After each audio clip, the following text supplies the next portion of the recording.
या सर्व ज्या काय महाराष्ट्र सरकारच्या वतीने या राज्याचा जो गतिमान विकास होतोय तो अधिक वेगाने यापुढे होईल आणि या राज्यातल्या सर्वसामान्य लोकांच्या जीवनामध्ये चांगले दिवस येतील।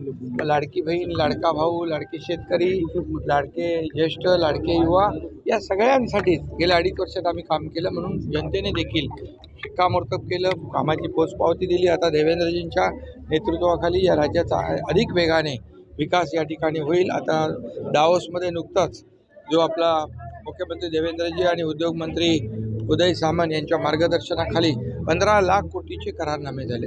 ही महाराष्ट्रासाठी अतिशय भूषणावह बाब आहे आणि महाराष्ट्र इंडस्ट्री फ्रेंडली स्टेट झालेला आहे। महाराष्ट्राकडे उद्योजक आकर्षित होत आहेत, हेच यावरून सिद्ध झालेलं आहे। त्यामुळे महाराष्ट्राचा वेगवान विकास होईल आणि आदरणीय देशाचे प्रधानमंत्री नरेंद्र मोदीजी यांचे भक्कम साथ, त्यांचं पाठबळ राज्याला विकासासाठी मिळतंय आणि म्हणून हे डबल इंजिन सरकार जे आहे अधिक वेगाने या पुढच्या काळात धावेल। संविधान निर्मिती काढावी लागते।